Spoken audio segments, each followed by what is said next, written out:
Dave. Dan. Thanks for joining me, mate. How are you? Good. How's the team? Great. We're in good shape. I mean, we've put a lot of effort and planning into the winter, and it's all a little bit of the unknown. Not only just for me as new to women's cricket, but even the players themselves new to Tier 2 cricket and what that was going to be like. So a bit of anticipation.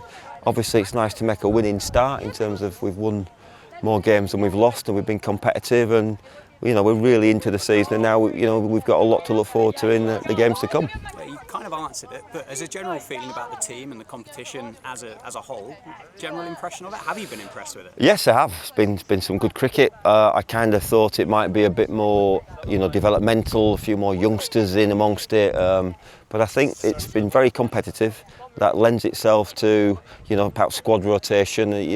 Some people haven't missed a game yet because the competitiveness has meant we probably need to be as competitive we can most games. So there's a little bit of rotation around our squad, but we do want to be strong in every game we play as well. So that kind of standard is what I've seen across the board. And I think the other thing that's worth pointing out is Michaela Kirk, our lone player, a professional player coming into our group, has also shown what the standard's like for the next level, and I think that's been great for us to all see.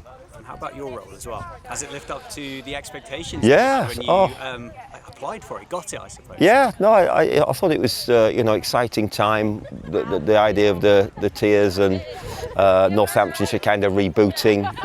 Obviously Rob Marnie done a great job as a volunteer with Trish and to keep Northamptonshire women's cricket on the map, but it was a time of change, and I think that lent itself to me. I've been excited about that, and I want to continue my association with the club that I've had for a long time, and I thought that was a good opportunity to reboot myself.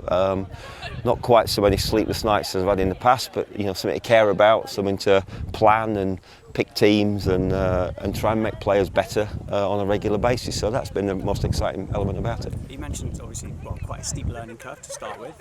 You've now into the job like halfway through the season. Your understanding of the players and the team generally, is that starting to come into and pay dividends in match days? It is. I think that obviously we've only had a certain small number of local players from last year, and then we thought this whole thing is bringing a group together. We've got people that don't know each other that well. We've had to build on that. So it's the squad themselves getting to know each other. It's us as coaches getting to know the players and where we can help, and what support they need from us. So it is a learning curve. It's been a little bit different because girls want a little bit more. They ask a lot of questions. They're very open. There's a bit of emotion, which they're not afraid to share. So it's just a little bit different, but it's very rewarding. And I say so far so good. And as a wider county, 2 incredible starts to the Blast campaigns, unbeaten in both competitions. As we record this, 6 from 6 in the men's, 2 from 2 in the women's. Great place to be. Great place to be, and I'm so pleased for Buff and the first team to come out the blocks. Even with all his experience in cricket CV, he'd still be happy to see us come out the blocks and play the kind of cricket that he wants us to play. So really chuffed for him and the first team. And I'm going tomorrow night and have a few beers in the stand with my wife and sit and support. So, I enjoy those nights myself. I know the double-header experience that we had was fantastic. We had probably about 1,000 people when our game started.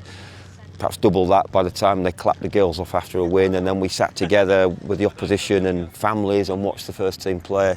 It was a really lovely experience, and so I'm sure there's more of them to come ahead as well.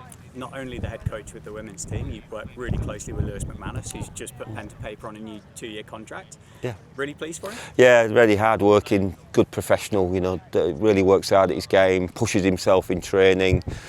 Great to see, his batting contribution as well as he's a very fine wicket keeper. But, batting is an important part of our role, and he's really consistent in all formats there because he can belt you out the park in a T20 game, and he can get you 100 in a championship game. So that's a pretty big skill set. So really chuffed for Lewis. And then finally, just looking ahead, I don't know where the goal setting and expectations and plans come into it, but for both of the sides, what are the hopes for the remainder of the season? Well, I'm pretty sure with the start we've had, the guys in the first team, we're hoping for that home semi-final, home quarter-final in the Blast.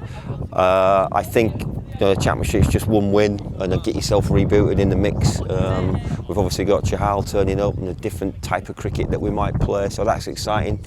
And with us, I've never yes, of course you can't look one game at a time, but you can dream a bit. And we're in a position where, because we could make finals there, which is at the county ground in the T20, and it's the top 4 in the 50 over competition, and we're currently 4th. So why can't we think about being involved in playoffs and having some exciting times ahead for ourselves? Spot on. Thanks, Rips. Good luck for the rest. Pleasure. Thank you. Good to see you.